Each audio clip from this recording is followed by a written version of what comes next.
Shalom Impact Youth. Shalom. Mari kita sama-sama memuji Tuhan, menyatakan kebesaran dan kekuasaannya. Come on.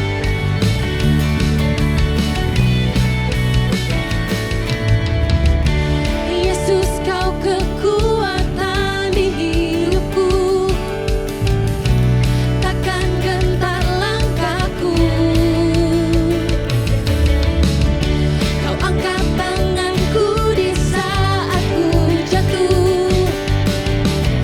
Kaulah sumber kuatku. Lembah yang gelap kan ku lewati,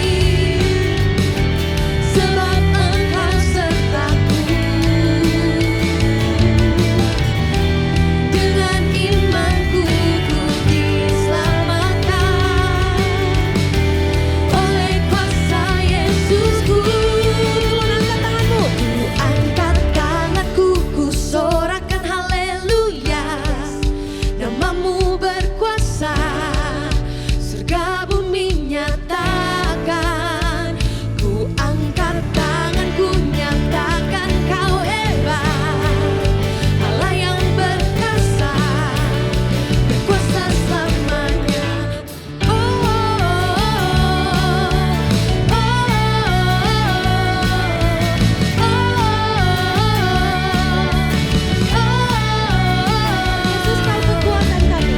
Yesus, kau kekuatan di hidupku, takkan gentar langkahku. Kau mengangkat tanganku, kau angkat tanganku di saat ku jatuh. Kaulah sumber kuatku. Lembah yang gelap kan ku lewati. Kami percaya Tuhan, sebab Engkau sertaku. Dengan imanku ku diselamatkan oleh kuasa Yesusku. Bersama-sama. Angkat tanganku, ku sorakan haleluya. Namamu berkuasa, surga bumi nyatakan. Ku angkat tanganku, nyatakan kau hebat, Allah yang perkasa, berkuasa selamanya. Come on.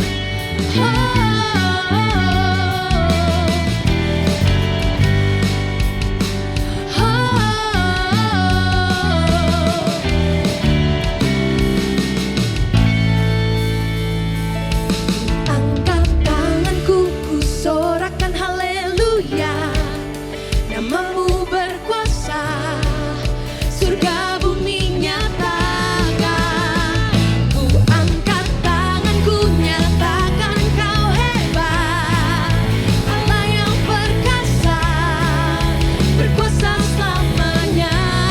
Ku angkat tanganku, ku sorakan haleluya. Namamu berkuasa, surga bumi nyatakan. Ku angkat tanganku, nyatakan kau hebat, Allah yang perkasa, berkuasa selamanya.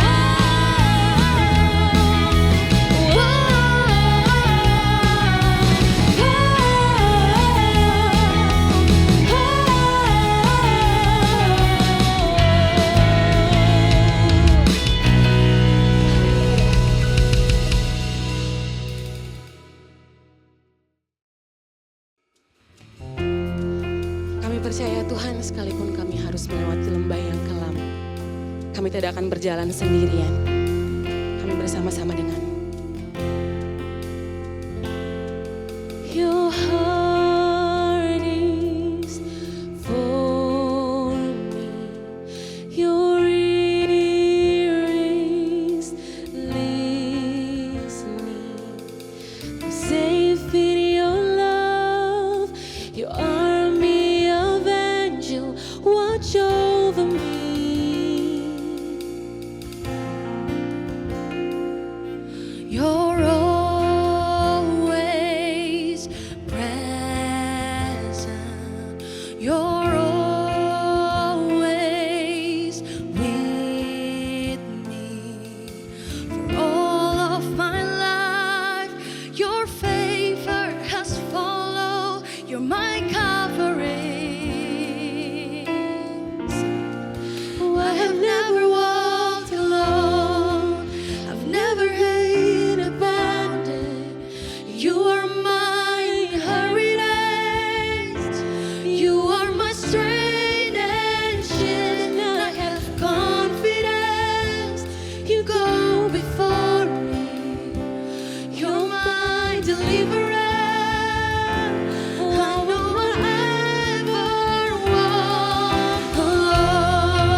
You are faithful and you always will be. You are faithful and you always will be.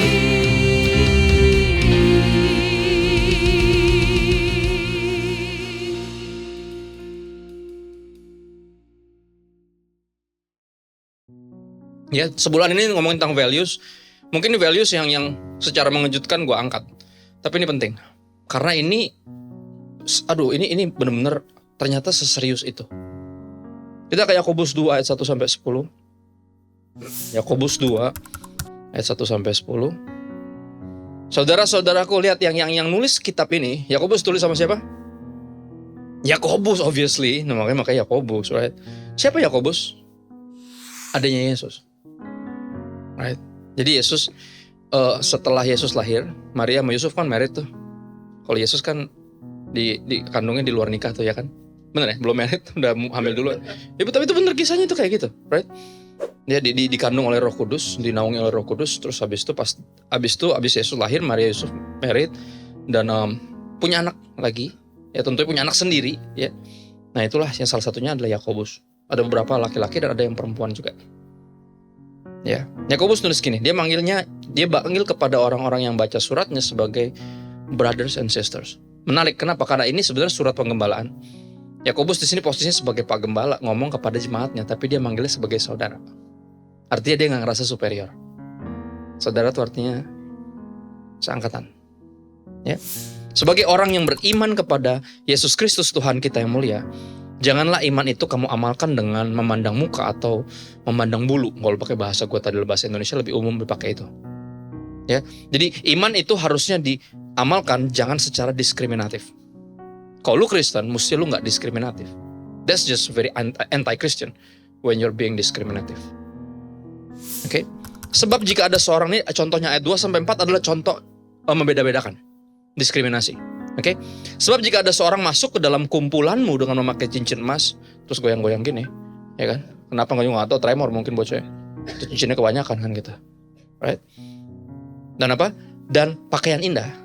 Oke, berarti ini kayaknya orang berada nih, ya kan? Berada di mana? Ada di situ, di depan mata lo, ya. Dan datang juga seorang miskin ke situ dengan memakai pakaian buruk. Ya, tadi pagi gue sebutkan kata bahasa Yunani ini namanya lancai. Ya, lancai itu artinya tanya sama yang ngerti ya. Dan kamu menghormati orang yang berpakaian indah itu dan berkata kepadanya, silakan Tuhan duduk di tempat di sini Pak, di sini Pak. Ya, sedangkan kepada orang yang miskin itu kamu berkata, udah jauh-jauh jangan dekat-dekat gue, ntar gue ketularan miskin, ujung-ujung. Ya. Atau duduklah di lantai sini dekat kaki gue, parah benar. Bukankah kamu telah membuat, perhatiin kata-kata ini, pembedaan di dalam hatimu dan apa? Bertindak sebagai hakim dengan pikiran yang jahat. Hati dan pikiran dua-duanya di mana? Di dalam. Gak ada yang tahu. Tapi gak ada yang tersembunyi di mata Tuhan. Ini kan? Lu bisa kayaknya gak rasis, tapi dalam hati lu rasis. Itu salah satu bentuk diskriminasi. Ya lu tadi, yang kaya lu perlakuan berbeda sama yang gak punya. Yang berada sama yang gak berada. Padahal dua-duanya ada di situ. Berada di depan lu dua-duanya. Tapi lu lakukan secara lu being diskriminatif. Dan Tuhan nampaknya sangat membenci hal ini. Coba kita lihat ayat 5. Dia disebut apa tadi? Jahat, sesuatu yang jahat.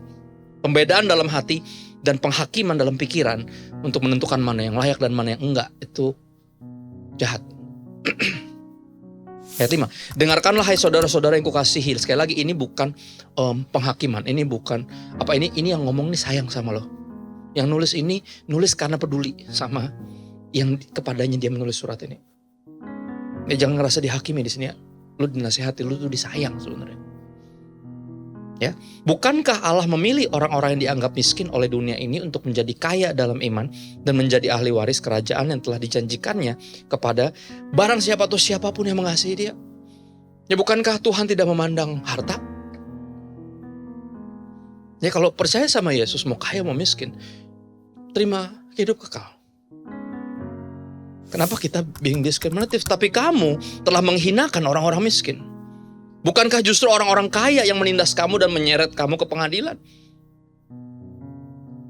Bukankah mereka yang menghujat nama yang mulia yang olehnya kamu menjadi milik Allah?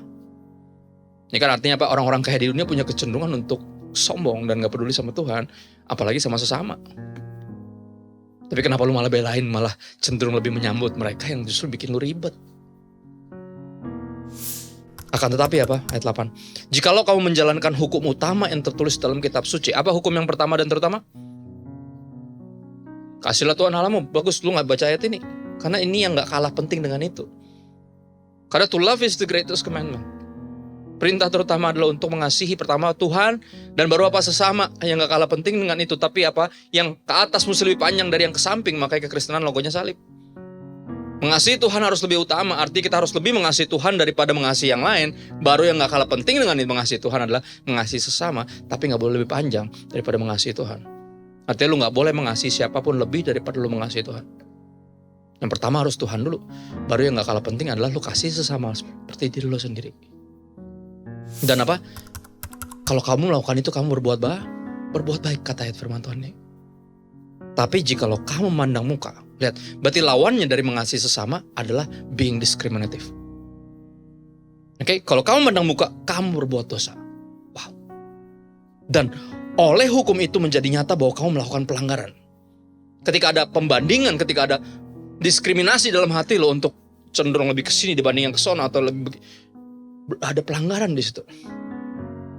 Bahkan jadi nyata bahwa ada lu melakukan pelanggaran. Ayat 10 lebih ekstrim lagi. Sebab barang siapa menuruti seluruh hukum itu tapi mengabaikan satu bagian daripadanya, ia bersalah terhadap seluruhnya. Artinya apa? Ketika lu udah melakukan 10 perintah Allah tapi lu being discriminative, lu membuat 10 perintah Allah yang udah lu taati tadi gak ada gunanya. Itu maksudnya. Dan ini seserius itu. Ya, gue pas baca ini kayak wow. Sampai segitunya gue pelayanan. Oke, gue mengasihi keluarga gue menghormati orang tua gue jadi ayah atau ibu yang baik, jadi suami dan istri yang setia, gue jadi karyawan teladan. Tapi kalau gue diskriminatif, semua yang tadi sia-sia tuh, yang udah gue bikin bener tuh. Kata siapa? Tuhan. Kata Yesus lewat siapa? Lewat adiknya sendiri. Adiknya yang pasti ngelihat hidup kokonya dari dekat. Dan dia tahu persis Yesus sama sekali tidak diskriminatif. Padahal kalau dia diskriminatif dia bisa. Kenapa ya? Ya dia Tuhan. Lu bayangin gak punya koko Tuhan? Bayangin gak ribetnya gimana coba? Gimana caranya? Sulitnya percaya bahwa akhirnya lu bayangin, ternyata benar koko gue Tuhan. Gitu ya? The struggle is real, man. Tapi apa dia lihat itu dalam diri kakaknya yang sama sekali gak diskriminatif. Padahal dia Tuhan yang jadi manusia. Dia yang punya segala hak untuk diskriminatif. Dia yang tahu isi hati orang. Dan dia bisa langsung kira, lo busuk hati lo minggir. Dia bisa gitu. Tapi dia enggak. Bahkan buat orang-orang Farisi yang nyolot-nyolot itu pun dia masih terus pakai perumpamaan. Perumpamaan dia coba tegur pakai begituan. Padahal dia bisa minggirin. Udah lo busuk hati lo, minggir. Bisa gitu, tapi dia enggak. Dan ini serius. Artinya pelanggaran ini sesuatu yang di dalam hati dan pikiran gak ada yang tahu. Tapi gak ada yang tersembunyi di hadapan Tuhan. Dan kata Yakobus, apa lu mesti serius dalam hal ini? Judulnya apa? Kalau di Alkitab lo, ada gak? Di HP ada gak judulnya? Di ayat 1 dari pasal 2 tadi. Jangan memandang muka. Ya, terus berikutnya ada apa sebelumnya? Pendengar atau pelaku firman, benar gak? Berarti ini satu yang sangat-sangat serius. Bahasa Inggrisnya beware of personal favoritism. Itu diskriminasi. Ada yang lo suka, ada yang lo gak suka, like and dislike. Padahal sekali lagi itu manusiawi. Tapi gak bisa ditolerir kata Tuhan. Enggak, lo Kristen. Ada Roh Kudus tinggal dalam lo. Manusiawi gak bisa dipakai jadi alasan. Manusiawi kalau itu manusia duniawi mesti minggir. Karena lo dipenuhi Roh Kudus, lo harus jadi manusiawi, manusia sorgawi. Ya, teman-teman, ini satu yang tadi gue bagiin tadi pagi secara belak-belakan. Ya, temen gue ketika mulai pelayanan dan udah mulai berjalan di salah satu kota besar di Indonesia, dia sebelumnya pernah sharing visi sama hamba Tuhan besar, hamba Tuhan senior dari gereja gede. Terus dia bilang apa? Nggak prospek orang-orang kayak gitu. Ngapain lo terpanggil buat udah nggak usah. Akhirnya dia sampai lari kabur dari visi itu dan coba bikin usaha gak mau jadi pendeta. Karena visi Tuhan tuh bagi orang-orang yang itu yang tersingkirkan. Dan pendeta besarnya bilang gak prospek. Dan dia bilang apa bukan dari Tuhan kali ya. Mungkin gue punya roh-roh pahlawan kesiangan tuh gak lo. Kayak ngerti kan. Si Soiye gitu lo ngerti kan. Dia kan. Dan dia digituin bener-bener dihancurin visi Tuhan. Tapi apa dia tetap bergerak balik lagi. Karena ketemu satu hamba Tuhan yang bener-bener bisa ngeliat itu. Ya. Karena dia melakukan yang dilakukan persis seperti yang anak muda ini mau coba lakukan. Dia bilang, enggak, lu jalan. Kalau ini visi dari Tuhan pasti jalan. Lu bikin. Gas langsung situ. Kontrak rumah dekat situ. Kumpulin jiwa-jiwa yang memang pengen lu jangkau gitu loh. Ya, terus gereja udah mulai berjalan gitu ya. Yang kontrakannya udah bisa dibeli setelah berapa tahun. Udah mulai bisa dibangun sedikit-sedikit. Ketemu teman lamanya yang udah jadi gembala di gereja gede juga tuh di kota itu. Tapi yang lebih muda nih, yang senior nih. Temennya loh bestinya. Dan dia bilang, apa kabar lo? Ketemu kan? Gak sengaja. Ih gila masih hidup lo? Ya hidup lah katanya. Lu ngapain lo sekarang? Gue buka gereja bro. Ah lu jadi pendeta lu juga kan jadi pendeta Gue gak nyangka lu jadi sama, gue juga gak nyangka. Dia cerita sharing visi. Lu siapa yang lu gembalain? Maksudnya orang-orang apa yang coba lu jangkau gitu loh. Maksudnya visi Tuhan buat lu apa dia ceritain. Ya gue tuh terpanggil buat orang-orang yang tinggal di kuburan ini loh. Yang mayoritas tuh preman, pelacur, tinggal di kuburan. Terus dia bilang apa? Wah berat juga visi lo. Dan gitu. Terus dia bilang gini, nasihat gue cuma satu sih. Nanti kalau udah gereja ini berjalan, oke, jangan digabung tuh jemaatnya. Ya, jadi yang premium jangan digabung sama itu kata-katanya. Bayangin pendeta lo yang ngomong. Satunya senior, bilang itu gak prospek. Yang satunya junior, bilang yang premium jangan digabung sama yang solar. Gue juga gak ngerti. Maaf maksudnya otaknya. Dan dia bilang kayak kalau gue gak ngeliat Tuhan, kecewa gue. Tapi untung gue dengerin Tuhan, bukan dengerin orang. Karena orang bahkan pendeta pun gak luput dari diskriminatif. Dan itu gila banget menurut gue. Dan ini yang gue renungkan sungguh-sungguh. Kenapa kita memiliki kecenderungan untuk melakukan diskriminasi? Kenapa? Karena kita gagal melihat sesama manusia sebagai promise. Melainkan kita memandang mereka seperti lebih ke satu hal pendulum swing, kita ngeliat sebagai problem. Kalau itu orang susah, makanya lu gak mau, jangan dekat-dekat gue juga punya masalah. Mau nambahin masalah kan, udah tahu gue pasti mau minjem duit, muka lu udah kelihatan. Sana jauh-jauh. Atau kalau yang prospek, ya gak? Menguntungkan, kenapa? Karena semuanya apa? Karena semua tentang elu. Ini bukan tentang Tuhan lagi, tapi tentang elu. Apa yang menguntungkan, yang enak buat lo, atau yang merugikan buat lo. Antara problem atau prospek, padahal orang-orang itu promise. Ada 3 poin. Yang pertama, sikap menunjukkan rasa hormat kepada orang lain. Karena diskriminasi jelas ditentang sama Tuhan. Terus kita mesti ngapain? Yang pertama, kita tidak menghina orang lain, terutama secara fisik. Karena mereka juga adalah manusia yang diciptakan menurut peta teladan Allah. Artinya digambarkan, ciptakan segambar dan serupa sama Tuhan. Oke, Yakobus 3 ayat 9-10. Menggambarkan dengan sederhana. Dengan lidah kita memuji Tuhan, Bapa kita. Dan dengan lidah kita mengutuk manusia yang diciptakan menurut rupa Allah. Dari mulut yang satu keluar berkat dan kutuk. Hal ini saudara-saudaraku tidak boleh demikian terjadi. Gak mungkin mulut yang sama yang lu pakai untuk nyanyi. Ku mau tetap bersyukur. Tapi mulut yang sama yang dipakai buat ngebully orang. Ya, gak boleh. Karena harusnya apa? Mulut ini dipakai untuk apa? Mengucapkan berkat, bukan kutuk. Itu yang pertama, tidak menghina orang lain terutama secara fisik. Karena kalau lu menghina ciptaan Tuhan, lu menghina siapa? Penciptanya. Itu yang suka gak suka lu harus sadari. Bahkan ketika lu menghina diri lu sendiri, lu lagi ngehinain nyiptain lo. Ya. Kenapa sih Tuhan hidung gue kayak gini? Ya terserah Tuhan hidung lu mau kayak gimana kek. Ya gak? Cuma kita kurang mancung, kurang putih, kurang Korea ini. Bukan opa ini, P-nya cuma 1. Opa jadinya, opa-opa. Bukan opa, tapi opa doang kan gitu. Masih muda udah tua, bermuka tua. Why? Umur gue kesegini pasti pakai aplikasi, kenapa tua bener kan gitu. Ada yang baca tuh umur lu tuh. Aplikasi apa ini Pak? Kan gitu. Yang kedua, tidak membeda-bedakan perlakuan kita terhadap setiap orang terlepas dari status atau penampilannya. Teman-teman, gue dari dulu berusaha mencari tahu kalau Yesus ketemu Yudas, kira-kira diapain tuh Yudas? Dijutekin gak? Gue curiganya enggak. Tapi dia udah tahu loh dari awal, ini orang bakal mengkhianati dia.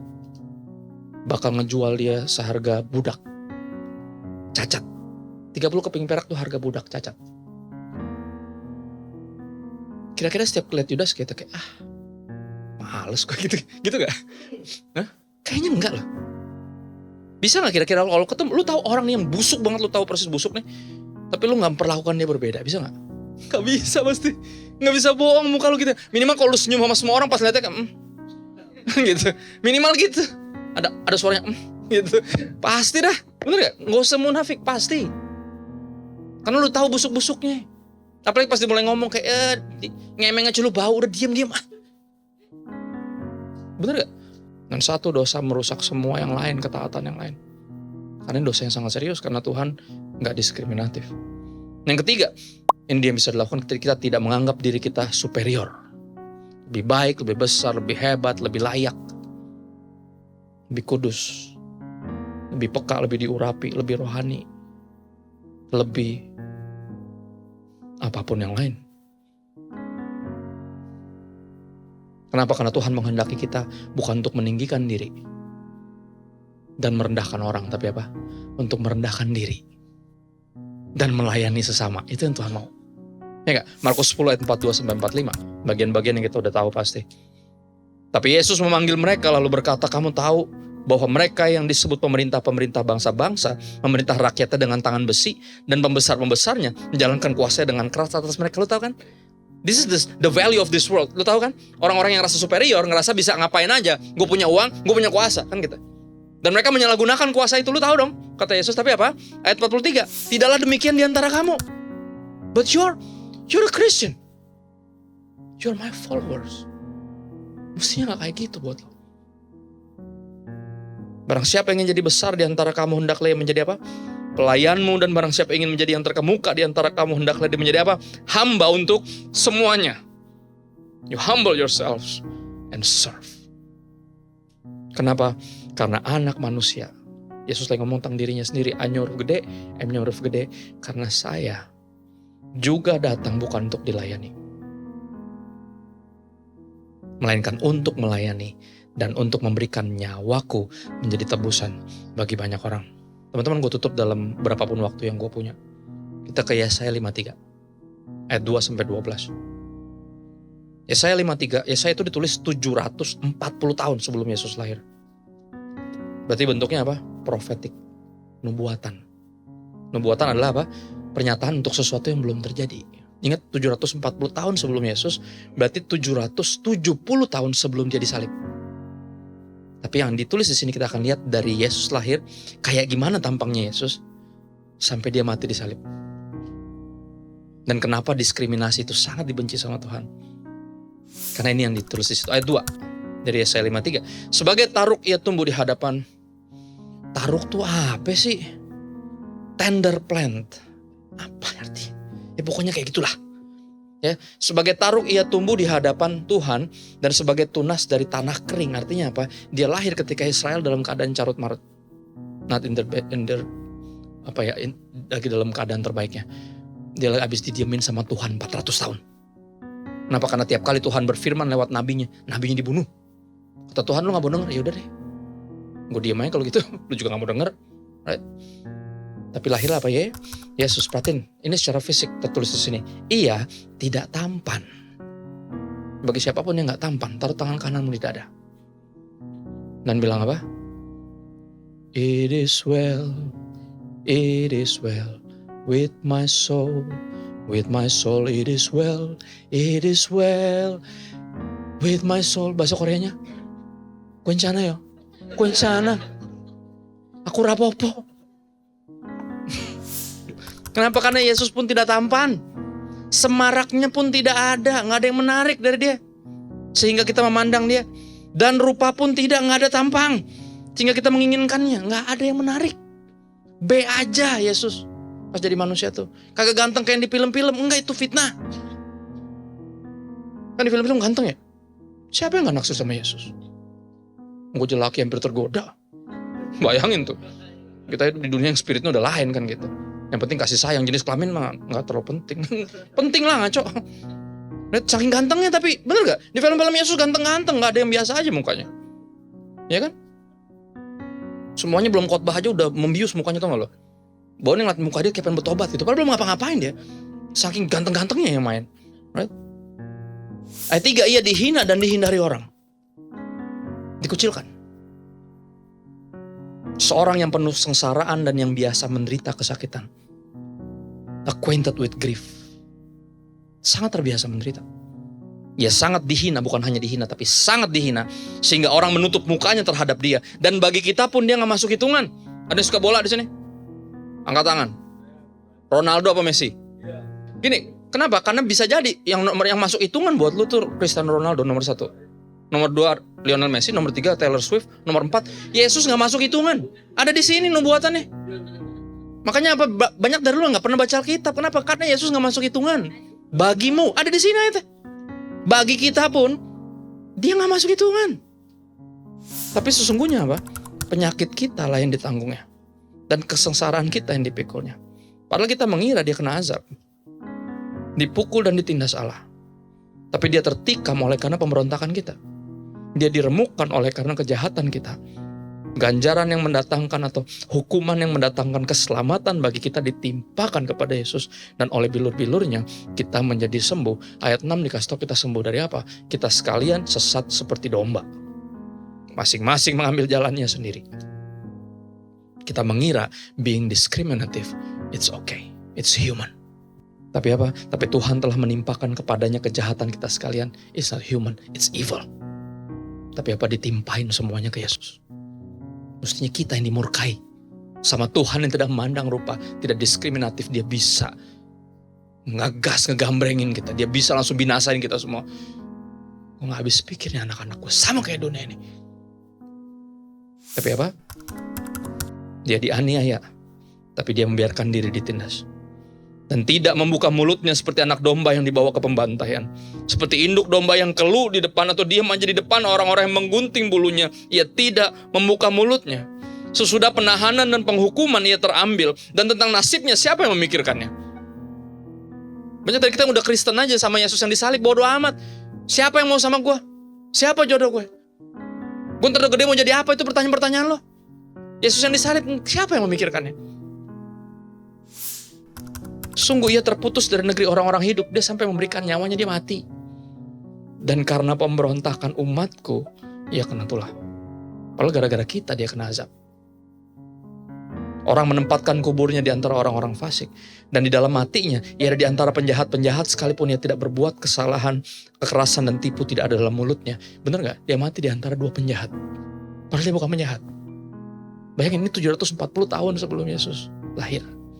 770 tahun sebelum dia mati disalib. Menggenapi nubuatan. Bahkan disalibnya di antara dua penjahat itu. Tapi apa? Tuhan berkehendak meremukkan dia dengan kesakitan. Kenapa? Kenapa ini kehendak Tuhan? Banyak dari lu yang bertanya, Tuhan kenapa kalau lu sayang sama gue? Kenapa gue mesti tertimpa ini? Penderitaan ini. Sesuatu yang mestinya gue gak perlu alami. Tapi pernah gak lu memikirkan itu tentang Yesus? Mestinya yang bisa ngomong itu dia. Ini bukan dosa gue, kenapa gue mesti gue yang nanggung?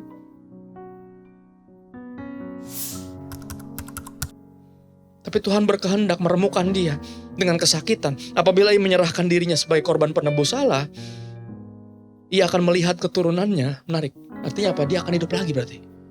Udah mati, tapi melihat keturunannya dan bahkan apa? Umurnya akan lanjut. Selalu bicara tentang kekekalan. Dan kehendak Tuhan akan terlaksana olehnya. Apa kehendak Tuhan? Untuk tidak satu pun binasa dalam kesesatannya. Dan ditimpakan semua kepada Yesus biar kehendak Tuhan bisa terlaksana. Biar Anda dan saya yang tadi diskriminatif, enggak lagi diskriminatif. Sesudah kesusahan jiwanya akan melihat terang dan menjadi puas. Dan hambaku itu sebagai orang yang benar akan membenarkan banyak orang oleh hikmatnya. Dan kejahatan mereka dia pikul. Ayat 12. Sebab itu kata Tuhan, aku akan membagikan kepadanya orang-orang besar, berarti jiwa-jiwa, sebagai rampasan. Dan ia akan memperoleh orang-orang kuat sebagai jarahan, jiwa-jiwa. Jiwa-jiwa yang lu anggap antara sebagai problem atau sebagai prospek. Secara culasnya di kepala lo. Tapi yang ternyata kalau menurut firman Tuhan ini harusnya dipandang sebagai promise.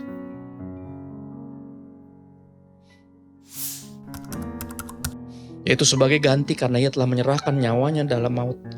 Dan karena ia terhitung di antara pemberontak-pemberontak sekalipun ia menanggung dosa banyak orang. Dan bukan cuma itu, dia berdoa untuk para pemberontak. Apa isi doanya? Bapa ampuni mereka. Mereka gak tahu yang mereka berbuat. Makanya Yesus gak diskriminatif. Kenapa? Karena dari kecil ini yang gue diajari nyanyi. Yesus sayang semua. Yesus sayang semua. Dia mati buat semua.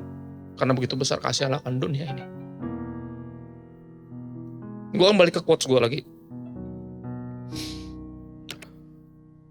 Apa yang gue tulis tadi? Kita memiliki kecenderungan untuk melakukan diskriminasi karena kita gagal melihat sesama manusia sebagai promise. Melainkan apa kita lebih memandang mereka antara sebagai problem untuk dihindari atau sebagai prospek untuk didekati. Tapi apa? Seperti baju gue tertulis apa? Not today, Satan. Not today. Hari ini gue mau berhenti diskriminasi. Karena Tuhan gak suka. Gue baru tahu. Segitu seriusnya. Dan yang turun, kelihatan seriusnya dari mana? Yang turun tangan siapa? Lu mesti ngerti kalau yang turun tangan cuma hansip di komplek. Paling ada yang ribut. Suami istri ya kan. Diam loh paling gitu-gitu. Kayak siapa yang berantem. Yang turun hansip. Nah kalau yang turun udah mulai serius, polisi. Udah ada kriminal nih, pasti siapa yang dibunuh nih. Bener gak? Yang turun tangan menjelaskan nih seberapa serius nih masalahnya nih. Nah kalau yang turun udah mulai tentara. Waduh nih. Pasti teroris nih di rumah gue nih. Rakit-rakit bom nih. Tetangga gue jangan-jangan. Shalom katanya rakit bom kan. Gak pernah gue tahu. Ya kan? Tapi yang kalau yang turun tangan sampai Tuhan. You know exactly betapa twistednya hati kita. Betapa bengkoknya hati ini. Sampai dia sendiri yang bukan cuma ngelurusin. Tapi diganti hati sama yang baru. Saking busuknya nih hati. Ya. Sekali lagi ini mungkin values yang lu akan kaget di bulan ini lu denger. Tapi ini kenyataan. This is the value of the kingdom of God. Dia bilang gini. Barang siapa datang kepadaku, tidak akan kutolak. Siapa aja. Kalau ada yang datang ketika kita, nah ini pertanyaannya kalau ada yang datang ke kita tolak gak? Itu dia.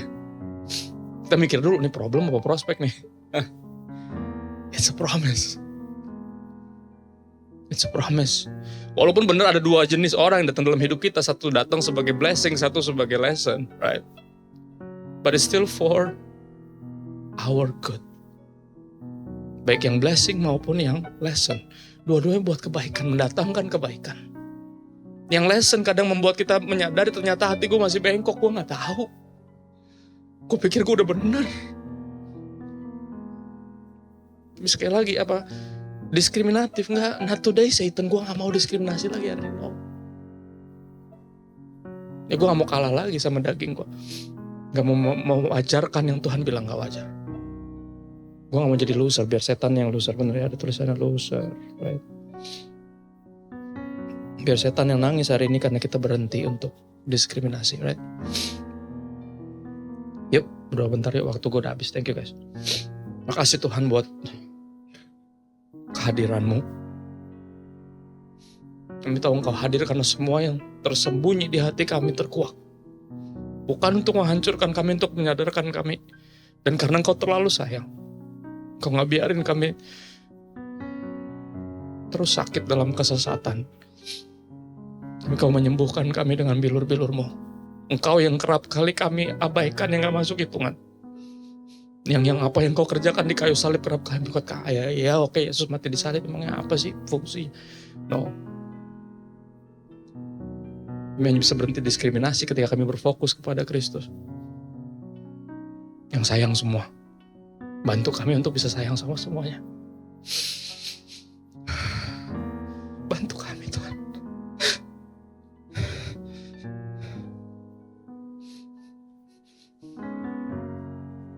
Kami bersyukur kami punya bantuan. Lepai kekuatan kami sendiri kami gak bisa. Tapi untuk tujuan itu Engkau tinggal di dalam kami ya Roh Kudus. Untuk menolong kami. Nolong kami melakukan yang benar. Seperti yang Engkau lakukan Yesus. Kami minta bantuan Roh Kudus kepada Bapa yang baik. Untuk mampukan kami jadi pelaku firman, bukan pendengar saja. Karena kami gak bisa, di luar Engkau kami gak bisa berbuat apa-apa. Tapi bersama dengan Tuhan kami cakap menanggung segala sesuatu. Kami dimampukan untuk melakukan yang benar, bukan yang enak, tapi yang benar.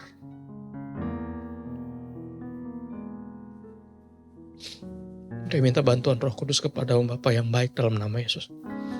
Amin.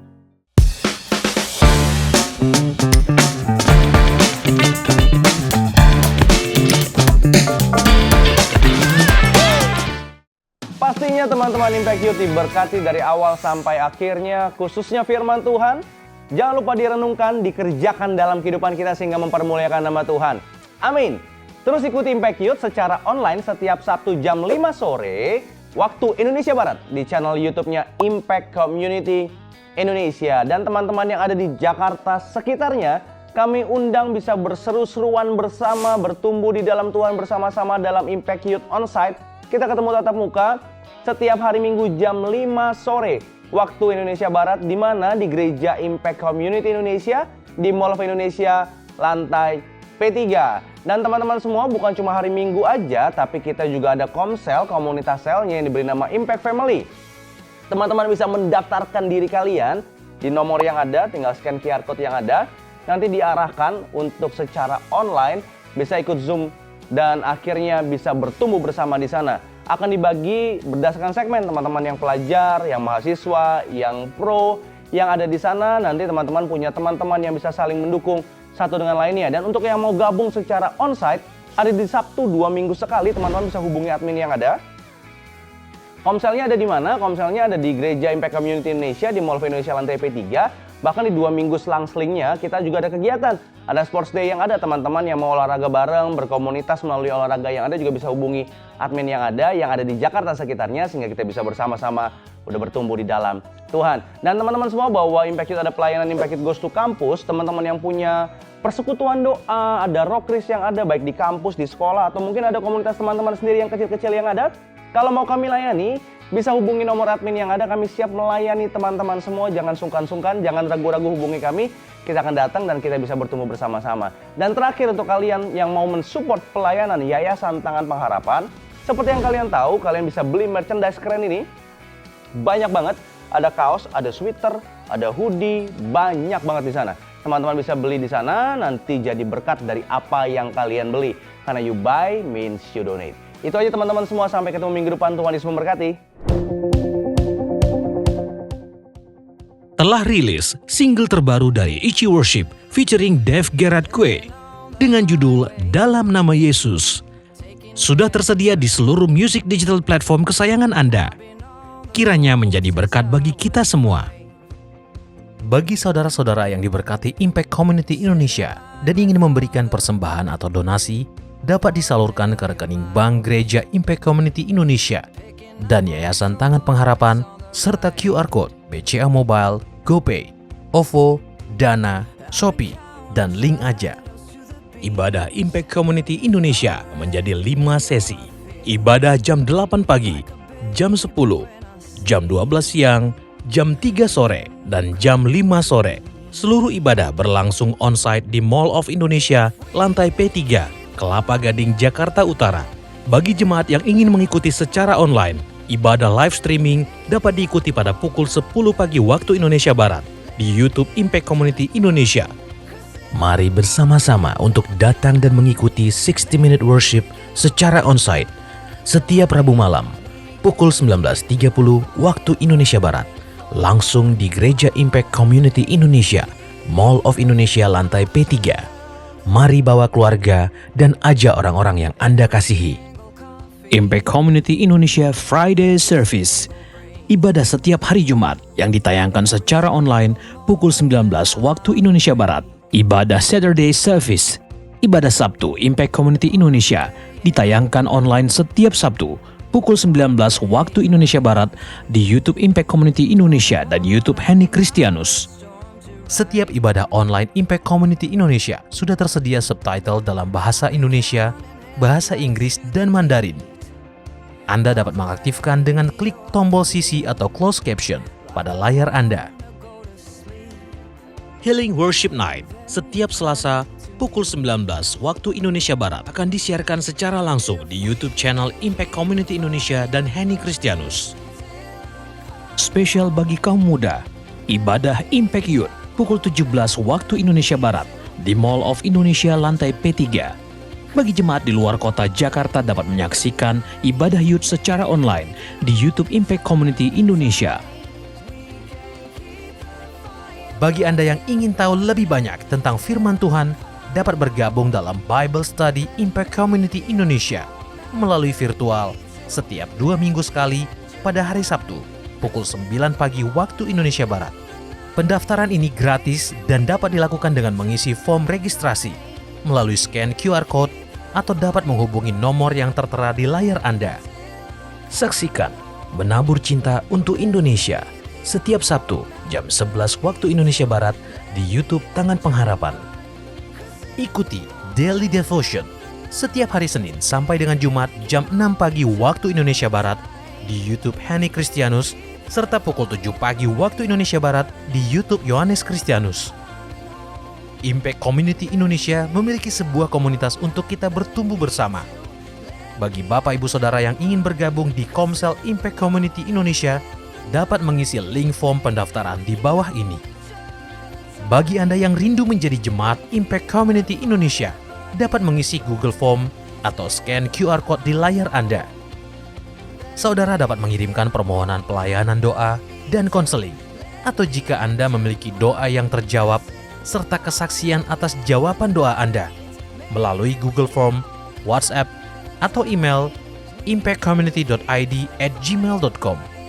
Bagi Anda yang rindu untuk dibaptis, Anda dapat mendaftarkan diri Anda dengan scan QR Code yang ada di layar kaca, atau menghubungi kami di 0811 9777 745. Mari bergabung dalam perjalanan ziarah ke Turki 7 Gereja Wahyu, tanggal 15 hingga 25 September 2024, bersama Pastor Yohanes dan Pastor Henny Kristianus. Dalam perjalanan ini, kita juga akan mengunjungi Kapadokia dan Troy. Dapatkan bonus menaiki cable car di Pergamon Acropolis dan menginap di Hotel Bintang 5 selama perjalanan. Daftarkan diri Anda sekarang juga, karena tempat sangat terbatas, dengan menghubungi nomor yang tertera di bawah ini atau dapat menghubungi Booth Kanatur di lobi Impact Community Indonesia, Mall of Indonesia lantai P3. Tangan Pengharapan memproduksi merchandise Positive by YTP dan batik Tangan Pengharapan untuk menolong pendidikan anak-anak pedalaman Indonesia. Pembelian dapat dilakukan di online store Tangan Pengharapan, di Tokopedia, Shopee, dan WhatsApp merchandise Tangan Pengharapan di 0813 1100 5568. Temukan dan ikuti media sosial kami di YouTube dan Instagram Impact Community Indonesia.